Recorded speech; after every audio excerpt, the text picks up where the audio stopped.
Hey guys, this is Dave with Valor Fire Training, and we're here for our next episode of Q&A. And we have Chris Tennyson, who was a previous captain in Charleston and is now in Somerville. Which Somerville? Somerville, South Carolina. Somerville, South Carolina. He also does some work with On Scene Training Associates, and I actually met Chris at Lake of the Ozarks in person. He came to one of our classes and became friends with him, and super good dude.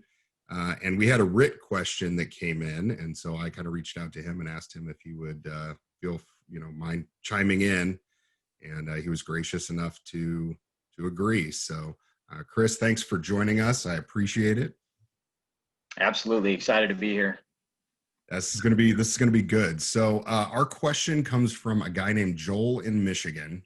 And his question was, what is the history of RIT as it relates to how it started and where it is going? So I actually reached out to Joel and I asked him to kind of clarify that a little bit. And basically what he was getting at was, when we started out, and I say we because, we're similar generations of firefighters. Correct. When we started out in the fire service, RIT was not necessarily what it is today. And RIT in 10 or 15 years is not going to be what it is today. So, what he was kind of trying to get at was, how did we feel like it was when we started learning about RIT back in the day when it first came out, and, versus today versus in the future?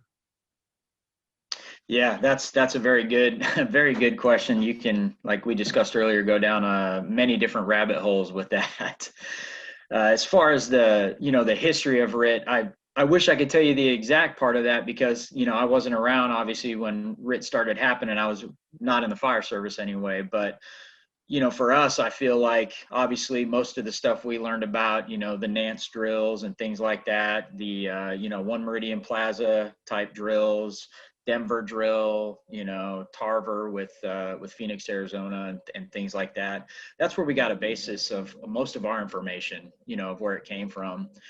And I actually remember, doing those drills and everything. And as time went on and we continued to do those drills, teaching now, we are caught in a spot where we find more current events, right, to back up what we're doing. Because there came a point in time where, yeah, that's all good and fine. And we definitely don't want them to die in vain. However, that was 1987. That was 1994, and it was, think of the Pittsburgh drill from Bryson Street fire, right? That was 95, I think, and so not that it was very outdated information, but a lot of the guys coming into the job, that was the question, right? They're the whys, they want to know why. And so it was important that we kind of conveyed it in a more current way. And it's unfortunate that we were able to do that because, things have happened to firefighters in recent events. I always laugh at with RIT training, I get a lot of questions of, well, I read the reports, the NIOSH reports, and, name a time when RIT is successful. I've never heard of RIT being successful. That's absolutely false. Unfortunately, the successful RIT operations are overshadowed by the fact that it's a line of duty death involved. It may be one line of duty death, but they got 2 or 3 other members out alive. But that part doesn't get talked about a lot because of the death, Yeah, no, that's absolutely true. And I think, as we've read, and, I've read so many line of duty death reports and NIOSH stuff, you're right. I mean, there's one sentence about the survivors, Mm-hmm. and then the whole rest of the report is obviously about the line of duty death. And so it doesn't really talk about, necessarily the people that survived and what they did and how it happened to them. It's all about what happened to that firefighter or firefighters who perished. Right. And so with the history of it, obviously we kind of learned about the basics of not freaking out, trying to control your breathing, staying low, not ripping off your gear. Of course, I initially trained old school elephant trunk stuff, so we had a lot of good different options with that, stuffing it in your coat and all that fun stuff. But obviously, equipment's changed over time, so we've had to adapt to that, with our current BAs that we use, buddy breathers, RIC UACs, and as finally the standards are becoming current as far as being nationwide with those connections, because that was the biggest headache that we faced. Oh, absolutely. Yeah, with our RIT bags here, because of the different agencies that we respond with, we used to have different adapters, Mhm. in our RIT bag. And, all I kept saying was, man, thank God nothing bad happened. Because in the heat of the moment, we're not going to make that work very well. It's an extra domino into that, that chain of events that would lead to a catastrophe. So luckily, I'm glad to see that, obviously the RIC UAC has been around for a while. Now the new 2018 standard and above, as far as um, the buddy breathers and stuff like that, all being universal, and it's going in a good direction. Yeah, and it's funny that you bring up the air pack thing. When and as you and I were talking, off camera before this thing started, and pre 1998, when I was doing some stuff, learning about firefighting and learning about different stuff, and RIT was kind of starting to come around. It was so funny that they talk about the RIT air pack, or the RIT connections and the buddy breathers and things like that, because those weren't things. I mean, that wasn't even a thing. Right. Like, it was, if you run out of air, just hold your breath. Or, I even learned, and as crazy as it sounds, a lot of the younger viewers aren't going to know what this is, but the whole like nozzle thing where you put it on a fog and put it down to the floor and just, it'll give you air. Don't worry about it. It'll give you air. And I'm like, are you out of your effing minds? That doesn't work. Like, that's not right. a real thing. And so, like when we started getting into RIT more and more, when I got into departments, we actually, prior to having dedicated RIT packs or even universal RIT connections, we would just grab a pack off the neighboring department. Like if we were running Scots and they were running MSAs, we would just run up and grab one of their packs, and we'd have it in the front yard. And we figured that was the best thing we could do. Was if we needed to hot swap it, we'd just put the pack down there. They could pop the regulator in, and we'd go fill that bottle and bring it back. Absolutely. Yeah. We did the same thing actually in Charleston. We actually learned, how to strap the mask in the shoulder straps and make an air pack, a RIT pack. And that was it. That was our go-to for anything that happened, So, and that, and believe it or not, that was post Sofa Superstore, Right. event that we had. So we were definitely making good headway. We had RIT packs. It just wasn't available on every apparatus at that point in time. I believe it was, the battalions that had them, something along those lines. So yeah, we were still making do, and, So before we get to, kind of where we're at now and where we're going in the future, I wanted to talk a little bit about what you touched on with the Denver drill, the Nance drill.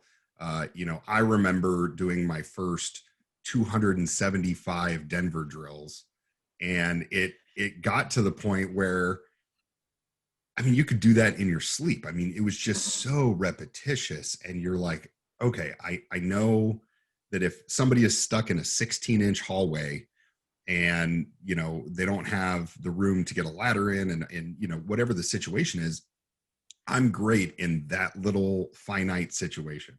But there were so many other situations that I feel like we weren't training on, and this is looking back on it.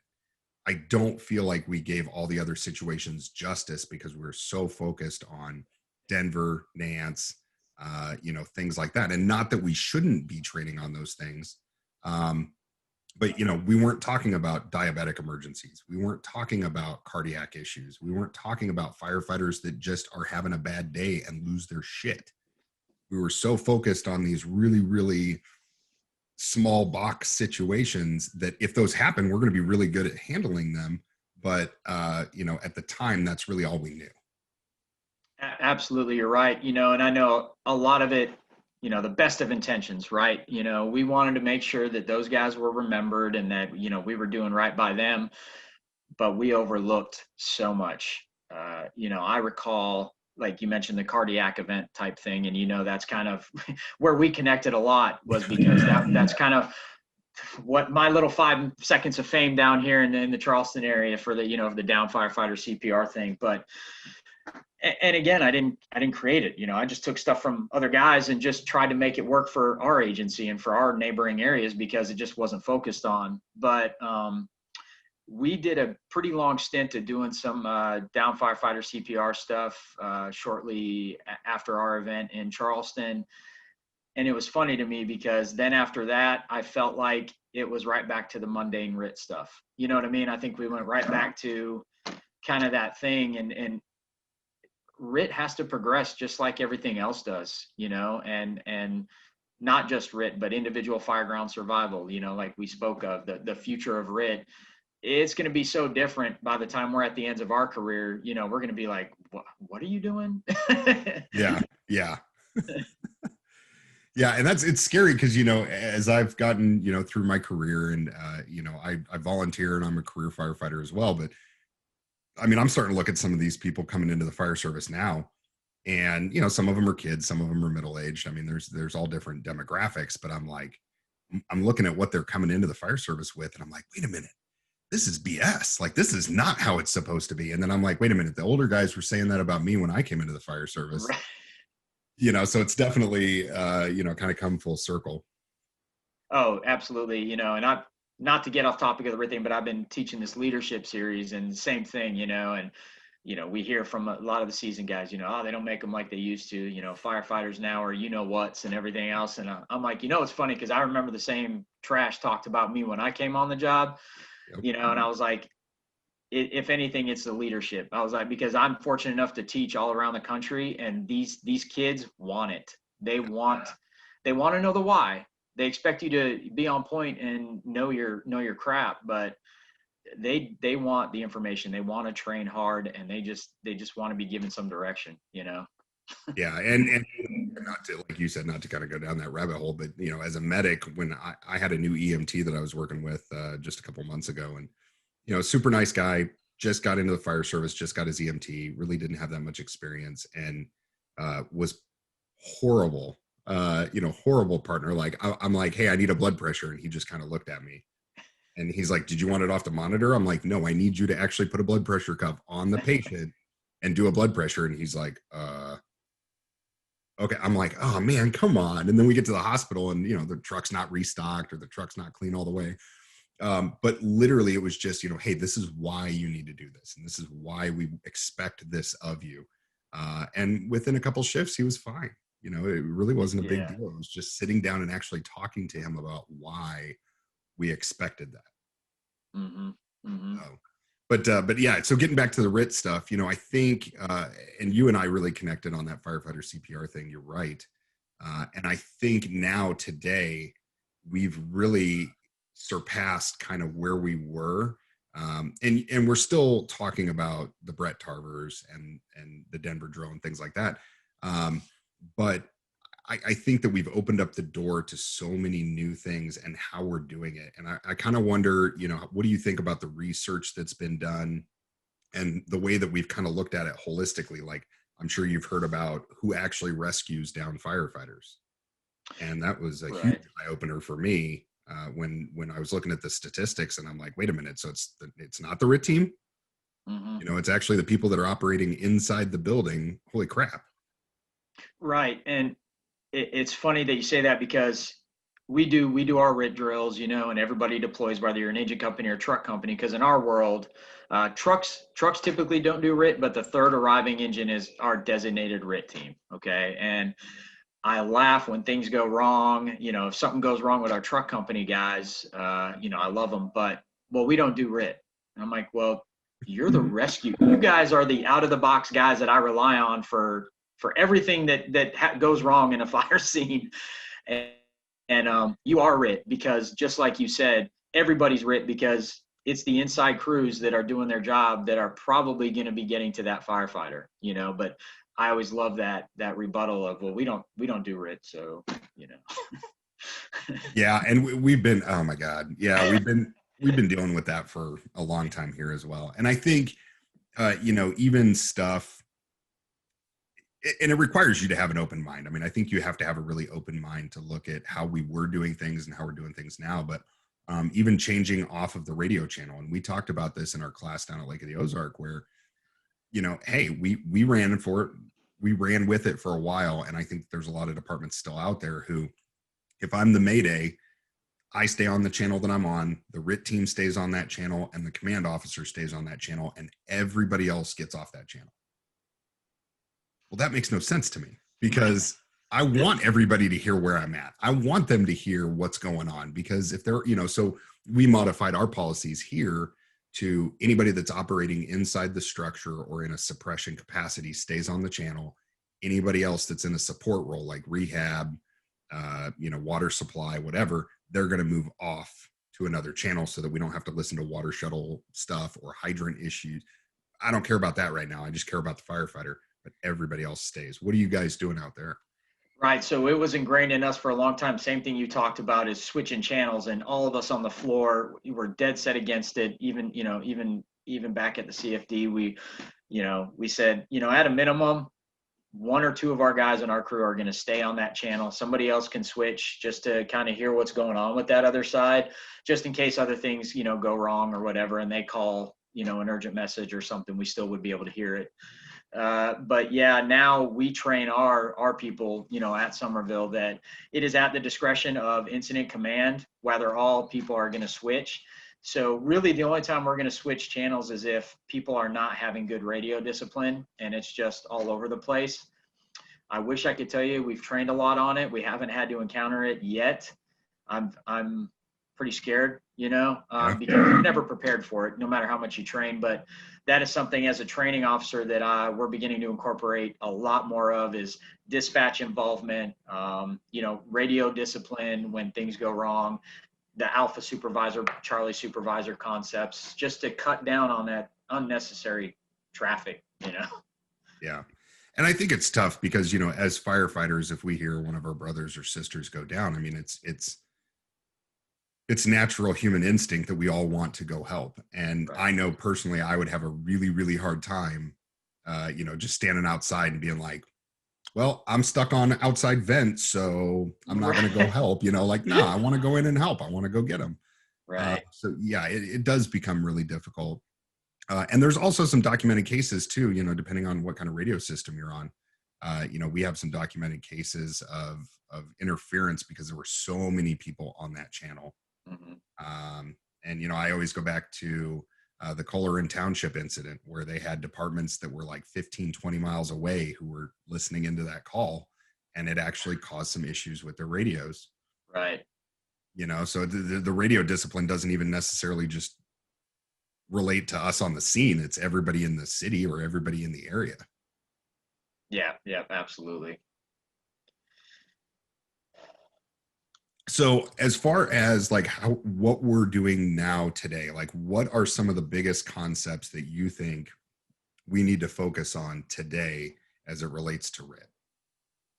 I think as it relates to, RIT and fireground survival aspect, because I'm a firm believer. I do focus training on RIT.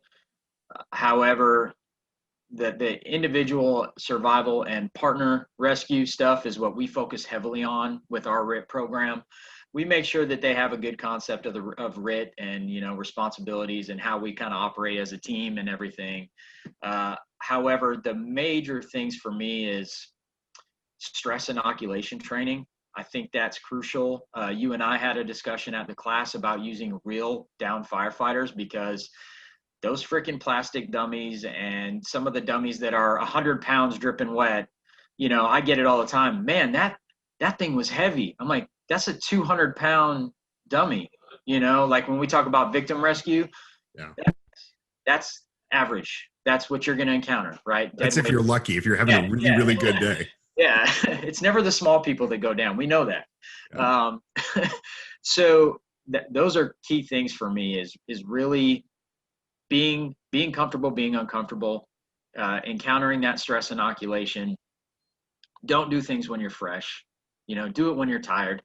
We do things where we'll put guys through a circuit training workout and they're tired as hell. We'll say go, and they have to strip people out of gear when they're not thinking right. They're tired, and just like we spoke of, the importance of using real people. That is very crucial, because you're going to learn better about the movements, about reactions, even conscious and not conscious. I'm usually the spider monkey when we have that firefighter that's in distress inside, and I'm all over them. Right. I love doing it because I'm ripping at face pieces. I'm in survival mode, and they just don't know what to do. They don't know how to react. I've had a couple times, unfortunately, where I've done it with some pretty good dudes at MMA and jiu-jitsu, and it didn't work out for me. But they handled the situation pretty well.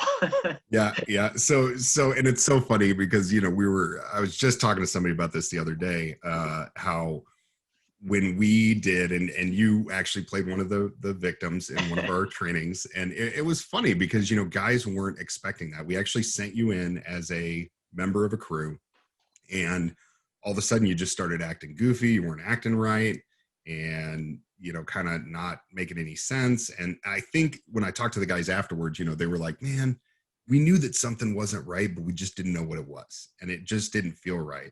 And then all of a sudden you were out. And they're like, oh, shit.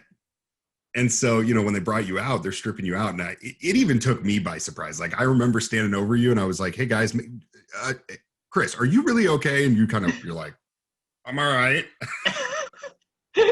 So you were doing a really good job. But yeah, it threw those dudes for a loop because some of those guys had never had a real victim be the victim. It was, they're just so used to the dummy. And you go in the same way that you come out. And it's just not realistic.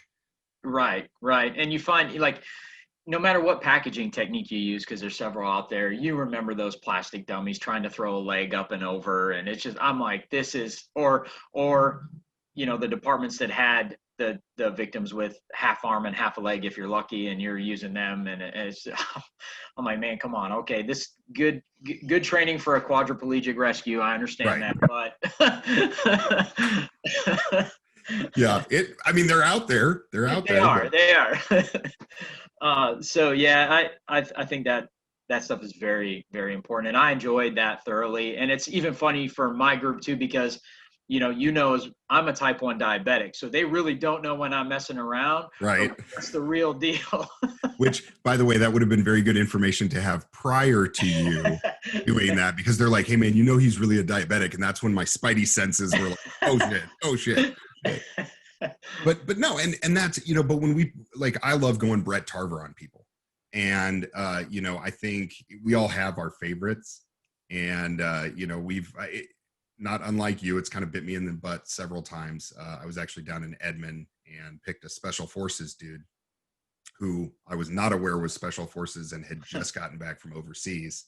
And so when I went Brett Tarver, that guy locked me up in a chokehold and drug me out. But it was good experience for everybody, because I had never been on the receiving end of that, where I was like, oh, this is really not good. Like, I can't breathe. And it brought up that discussion of like, okay, so do you escalate it to the next level? Like, if they're already hypoxic, if they're already having issues. I wasn't hypoxic and I was scared shitless. So what's somebody who doesn't have a normal mental function going to feel? But we had that discussion for like 20 minutes after the scenario. And I feel like that's kind of where we're at today, is we're starting to branch out into those well-rounded situations where they're going to be ready for a multitude of different things. Oh yeah, absolutely. And I still believe that, especially, we encounter departments that don't do a whole lot of this stuff. They just haven't had the, the privilege of being exposed to a lot of it.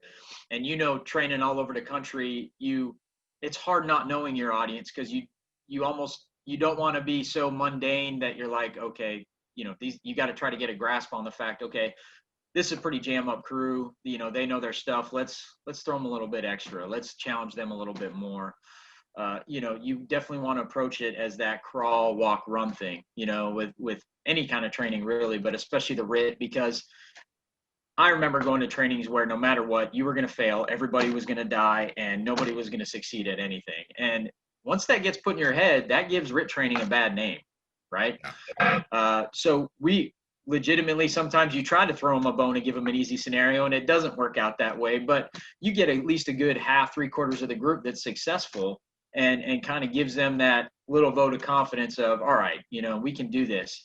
And then you can build on it from there and continue to challenge them I think in a positive way, right? It should always be hard, but we shouldn't be killing everybody every scenario. It's not good business. It doesn't give them the confidence they need, so that when the real thing happens, they're not going to automatically revert in their mind back to something like, oh man, nobody survived every time I've done this, and just Right. get It's never going to work. right, and get in their head.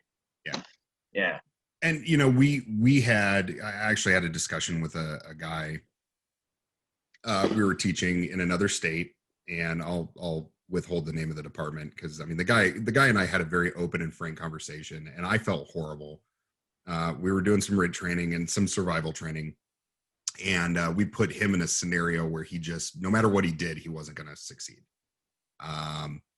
And so after the scenario was over, he came up to me and he was like, "Hey man, can I talk to you for a second?" I'm like, "Yeah, that's fine." So we go off to the side, and he goes, "Hey, I'm not trying to make you feel bad," but he said, I'm leaving. I'm going to go home." And I was like, "Okay." I was like, what happened? Like, did somebody touch you? Like, what happened? And he's like, "No." He said, "I'm actually a veteran. I was overseas. I was in a situation where I lost a couple people that I was with, and I was put in a situation where I couldn't rescue them. I couldn't get to them to do anything about it, and I had to watch these guys die." And he said, "I didn't realize how much it was going to affect me until I got put in that situation tonight, that it just brought up a lot of emotions." And I immediately was like, "Okay, I'll stop, get some chief officers over here." Right. And he had been going through some treatment. He had been dealing with it, and he was okay. First and foremost, we made sure that he was okay on that aspect. But I didn't realize how much that can bring up emotions of, yeah, when your buddies die and you can't do anything about it, that's a horrible feeling. And I feel like we just kind of skim over that in survival and RIT. It's like, well, that didn't work, so everybody's dead. Okay, next scenario. Right. Well, wait a minute. Let's go back to that. Like, let's talk about that. I mean, yeah, Joe has 3 kids and a daughter, and Mary Sue just got married 2 weeks ago. I mean, what would be the actual ramifications if they died? And that kind of brings it back home. So have you ever run into a situation like that? We not quite to that extent. We've had some people that involved in our training that were involved in some pretty significant fire experiences. I think the only one I can think of off the top of my head that really hit kind of close to home for us was, we had a gentleman that had a near miss, actually was able to make a grab of his partner who was down.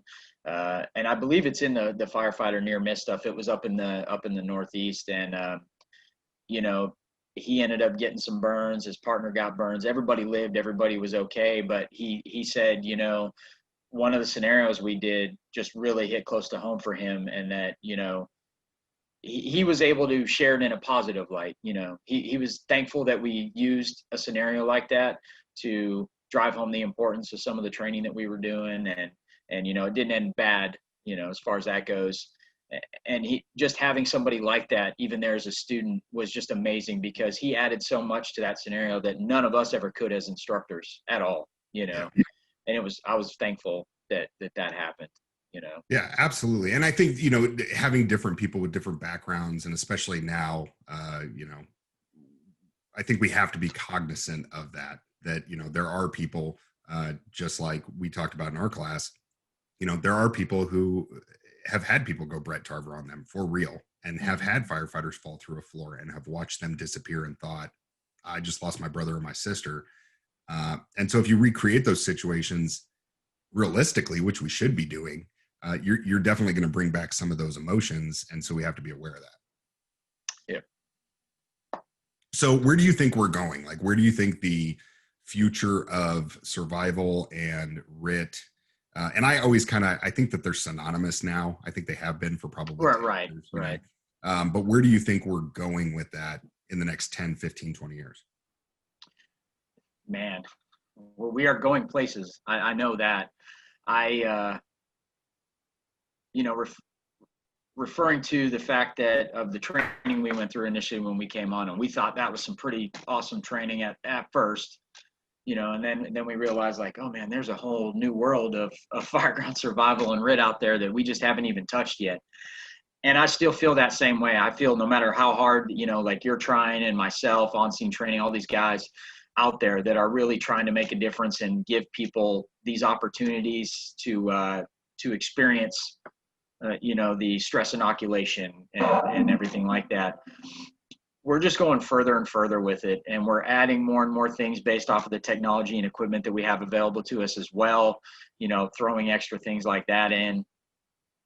I know the direction we're going is great.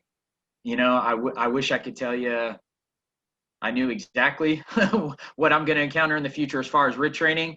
But I also know that probably within 5 years, I'm going to have to be taking a lot of RIT and survival classes to catch up, which is a good feeling. Yeah. I would agree with that. And I think, we were early here in Kansas. We were actually early adopters on one of my departments with, I don't know if you're familiar with like those ski beacon things. I can't remember the name of them. Somebody watching will probably know what I'm talking about, but it was made for avalanche rescues. And so they adopted the technology and kind of converted it to fire service type thing. Are you talking about like the fast board? No, it's literally a beacon. So it puts out a signal and then you can see the distance and direction. Oh, I got you. Okay. So this is a precursor to like Scott and some of the other companies that had the pack tracker. Right. And so we were the early adopters of that, and we were using it. And it even had like a door dongle that you hung on the door so that you knew how to get out. I mean, it was innovative, for the early 2000s. Right. But I was at FDIC not this year, but last year. And I was actually able to see MSA's new lunar technology. Mm-hmm. And I don't know if you've looked into that very much. No, I haven't. You talking about they're actually on the new pack, right? So I think that they're going to integrate them into the pack, but right now it's a handheld unit. So it almost looks like that Seek thermal imager. But it has cellular, it has Wi-Fi, it has all this stuff, and you use an RFID card to identify who you are, like at the beginning of your shift. Right. But it will give you air pressure, it will give you temperature, it'll give you direction. So instead of just having a direction and a general idea, it will show you on a thermal imaging screen, like, hey, C. Tennyson is there, D. Mellon is there. And when they started showing it to us and granted it was kind of conceptual, but I'm like, this is crazy. Like, this is a lot of technology packed into this little cell phone size thing. But I kind of see that being the future of what we're doing with firefighter safety and survival. Is it's not going to be a guessing game anymore. It's not going to be a huge, large area search. I'm going to be able to go into a room and go, he's right over there. We need to go that way. Right. Yeah, I was familiar with. I messed around with the MSAs as well back at FDIC, and I did notice the thermal imager built in, which right then and there I was amazed. I was like, man, this is crazy. Also, a thing that I loved, and I'm not promoting Scott or MSA. We're Scott down here, but the fact that the LED lights light up as soon as your vibe goes off on an MSA where the RIC UAC is, and it lights that thing up like a runway. And I was like, man, just little things like that make our job much easier when it comes time for a down firefighter situation. And it's just like you said, it's going to continue on, right? You're talking, I'm sure there's stuff out there. I know there's stuff out there as far as like you said, temperature, vitals, things like that, of, what situation people are in, whether they're breathing normal or not before you even get to them. I mean, yeah, we're going to be so inundated with technology, which is good and bad, right? I'm still kind of old school in the fact that, we still need to be good at the basics. We got to make sure we're jam up at our job and not just rely solely on that stuff. But definitely it's a great thing that it's going to benefit us. I was waiting for you to be like, all those young pups using all that technology. No, and I think, it brings up a really good point. I think, you and I are very like-minded in certain situations. We're open-minded enough to look at something and go, okay, I don't necessarily 100% buy into that, but I'm willing to look at it. And like, I remember the first time somebody was talking to me about using like a roof ladder or an attic ladder to pull somebody out of a window. And I'm like, okay, well, the other option is I'm going to do a tensionless hitch with the ropes and that's just not going to work. That's just not effective. So, yeah, let's try that. And I was super skeptical, but then once we did it, I was like, holy crap, that actually worked really well. And when we did it down at the lake, there were a couple of people who had not seen it, and they were just blown away. So I think having the open-mindedness to the technology and kind of where we're going, I don't necessarily like it either, because it does give you a huge failure point. But I also think that the fact that we can go in and search a whole building in 5 minutes and find a down firefighter instead of 20 or 30 minutes, Yeah. that could be huge. Yeah. Yeah, absolutely. So, all right, real quick, I just want to ask you one more question. So, as far as your training in survival and firefighter rapid intervention, do you feel like we are better than we were before? And do you feel like we can be better than we are today in the future? Yes. Yes to both. You know, it's crazy teaching it now, because I know I wasn't given half of the stuff that these guys were coming up, and depending on the program you partake in, of course, ours, we have a South Carolina Fire Academy curriculum. However, we go way above and beyond that, because it meets the minimum standard. However, that's the purpose of the Fire Academy. They give you the leeway to go above and beyond that. They just want to make sure you meet that curriculum. And so we made sure that we give these guys everything possible. I never dreamed in a world where down firefighter CPR was actually taught in a survival program, and it's being taught in our area everywhere now. And along with other medical emergencies, right? We put these guys in situations that just weren't really thought of when we went through the training, So I think they're getting a lot more out of it. I think they're better prepared for being on the floor. And the thing with us was, people always said, well, RIT's an advanced thing. We shouldn't be teaching that to recruits. They're too new to do it, And I rebutted with, well, I will prove to you that written survival is not an advanced thing. It's basic firefighter shit. Yeah. I'll prove it to you to the point to where my recruits will outperform 3/4 of the people that I have on the line right now that are seasoned firefighters, And it's not talking bad about my department. It's just that once you hit the line, it's not revisited as much as we do it in a recruit program, and they have the basics down. They know it with their eyes closed, and they can go in and grab multiple bodies in a matter of 5 minutes, get them out, and make it look easy because that's what they're trained to do, So that whole argument about, how advanced RIT is, and, yes, we can make it advanced. If you're jam up at your job and RIT, you can always challenge yourself and make it more advanced. However, it's basic firefighter stuff, man, getting people out, So, and as far as the future of training, absolutely. These, as well as I do, we are a way, not the way. And the only way we make ourselves better, of course, is, we're always challenging ourselves. I'm, currently a member of the Georgia Flames Association, and that's a jam up, 48 hours sleep deprivation, basic firefighter stuff, stress inoculation, doing work. I'm a recent dropout of the Georgia Smoke Diver program. I'm going back, fighting again. And trying to succeed in that. So as long as we as instructors and we as people that are out there spreading the good word, as long as we continue to better ourselves and keep learning and not just teaching, I think the future is just going to be amazing for what we do. Yeah, I completely agree. And I think, when we look at least for myself, when I look at where I came from, where I am today, and where I hope to see myself in 10 to 15 years, if you would have told me 10 years ago that I'd be doing what I am today, I'd be like, are you high? Like, no, there's no way.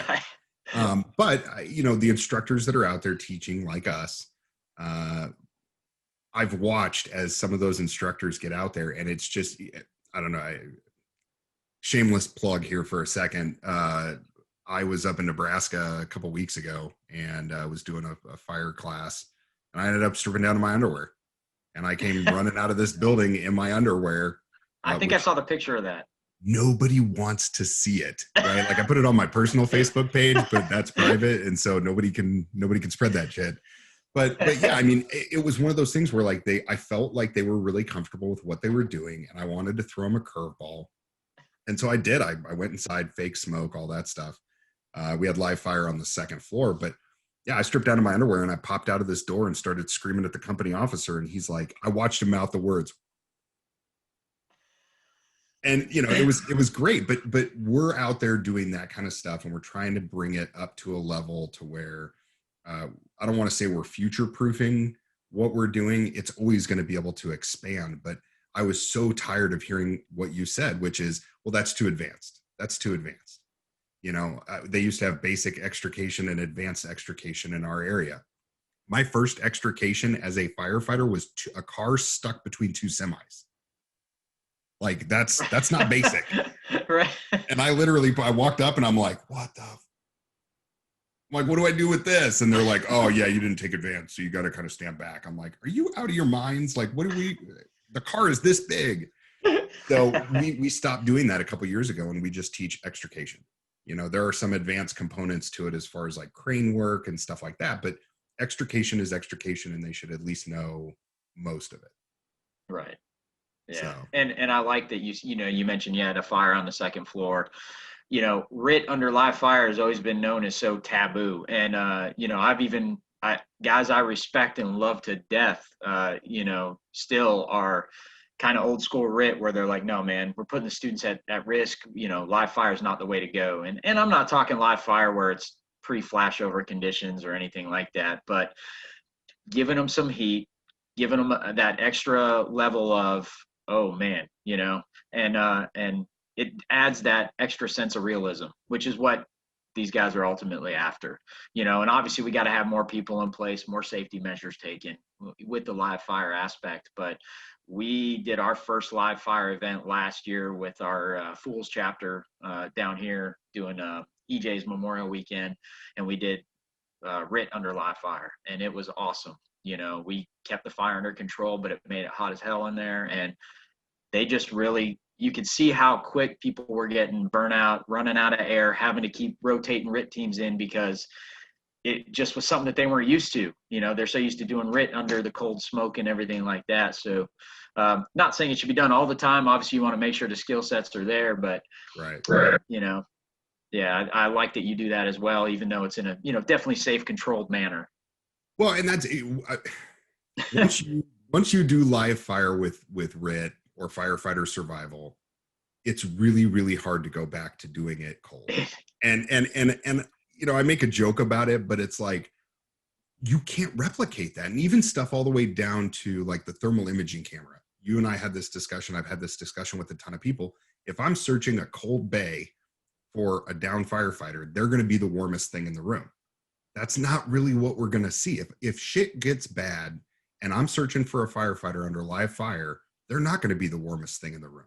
So mentally, and what I'm used to seeing visually is not going to add up in my brain as fast as, and we prove that doing a bunch of research with the tick, I'm not going to notice it as fast. So no, sometimes they'll be the blob that blends in with everything around, Absolutely. Yeah. Absolutely. Now, the one thing, and I'll let you in on a little secret, and everybody watching this, I'm going to let you in on a little secret. So I recently went through TAC medic training, which was horribly stupid on my part. I thought it was going to be, I was like, oh, this will be really fun. And then I kept getting shot with paint rounds, and I kept getting, CS gassed, and it was horrible. But I actually started thinking about it, and I'm like, man, this CS gas, it really makes you not want to take your mask off. And so I'm actually kind of contemplating doing some SCBA confidence stuff in an area where we're going to CS gas it. And there's going to be real ramifications. If you run out of air and pull your mask off, it's going to suck for about 5 minutes. And it actually came up in a discussion, which I'm going to ask you what your thoughts are on this. When I started out in the fire service, I had a training officer who took us into a room with a burn barrel, had straw and, not rubber tires and nasty, nasty stuff. But as taboo as this is right now in the fire service, he had us take our masks off, and we had to hold our breath until we couldn't hold our breath anymore. And then you finally just took a big old gulp of it, and it sucked. And it was horrible. I threw up. I didn't want to do it ever again. And I don't feel like our students are getting that today, where they understand the true ramifications of what happens if you take your mask off, if you can't function your emergency bypass. And so I really wonder if the CS gas thing might be a good middle ground. What do you think? No, I agree with that. Uh, I can't say I've experienced it, so you're definitely going to have to let me know how it goes. We definitely we don't do the same extent. Of course, at CFD back in the day, that was the thing to do. You went in, and the first person to go out was a punk, type thing. And we don't go to that level now. However, we put them in situations where they are going to have to filter breathe, and we definitely make sure they understand the ramifications of high versus low, Yeah. and knowing that layer and where it's at, as so that you can get out.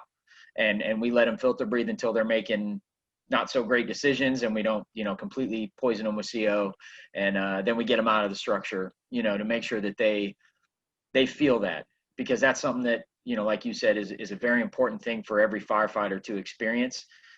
Number one, so that they can remember and revert back to it and realize that you can still do stuff under those situations, and that it's not a time to just panic, die, right, and just lay there. So no, I completely agree with that. I think it's good. A matter of fact, I still remember the conversation that you had with us in your class about putting that chunky Campbell soup, in the mask, and, to replicate. So you threw up, and now you got to make it work and do what you're doing, because what was it? I believe Asheville, North Carolina. I think that gentleman threw up in his mask. North Carolina. We also had one here in the KC Metro. John Glazer with Shawnee Fire Department. He Right. had run up in his mask as well, and his was a Drager. I don't know what North Carolina was running. His was a Drager, so there was no way that he was going to be able to clear that through the. Dragers are pretty notorious for having a small isolation valve. Right. And it's something I never thought of in my training. And I'm like, man, I'm getting ready next recruit school. I'm gonna buy 20 cans of soup and we're gonna have some fun, and just did you do it? Not yet. My next recruit school starts in February. We do survival in I believe May. So I'll definitely have to record it and say. Yeah, man. But you're right. I mean, people don't. I never thought of it, and when I heard about it, I was like, that's insane. Why would you do that? And then I'm like, oh yeah, that actually makes sense. Like, we don't know how to clear our mask. Which, to your point, if you look at a ton of different industries, like the airline industry, they go through training on how to deal with hypoxia. In the military, they actually make you hypoxic, and so that you know how you function. Even growing up and learning how to scuba dive, they would make us get to the point where, we were starting to have some cognitive issues while we were going down as deep as we could. And you had to put together the square with the pipe, and it would take you 20 minutes to put together a simple square. And then they bring you back up and you're like, oh crap, I really didn't realize it was that bad. So we're not doing that in the fire service routinely, and I think we should be. Yep. So, well, good. Well, I appreciate you being on, man. So how can people reach you if they have questions or if they want to learn more about what you're doing? Absolutely. I'd love for anybody to reach out. We've been, of course, I don't know if you guys are familiar with the Facebook page, that Writ Nerds. I didn't create it, but I'm part of that one, and we've been spreading a lot of great information, getting a lot of good feedback throughout the world on how people are doing things, what equipment they're using, and it may work, it may not for your agency, but at least there's a lot of great ideas out there. As far as personally, I'll be honest with you, my cell phone 843-297-0210. Reach me by email, CTENNYSON at SUMMERVILLESC.gov. So it's C Tennyson at somervillesc.gov. Reach out for anything. I'd love to not just give information, but please, I'd love to get information on anything that works for the people out there, That's awesome. I've always enjoyed talking with you. I mean, I think we're super like-minded, but yet there's things that you're like, did you ever think about this? And that's what I loved about talking with you, is it's just, you're not always going to go along with the program. You're going to challenge it a little bit.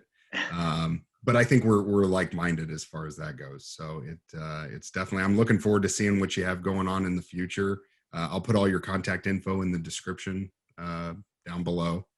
And as always, if you guys have any questions or have more questions for any of these people that come on and do the Q&As, you can shoot us a message on Facebook, go to our Facebook page, Valor Fire Training, or shoot me an email at david@valorfiretraining.com. So, Chris, I appreciate you coming on, man. It's been fun. We should do this again sometime. Absolutely. It was an honor. I appreciate the invite, and I'm more than happy to. I love talking shop with people, man, especially like-minded individuals. So Absolutely. Yeah. Next time we'll do it in the afternoon so we don't have to just drink coffee. We can. So, all right. Well, you guys take care, be safe, wash your hands, and we'll talk to you soon.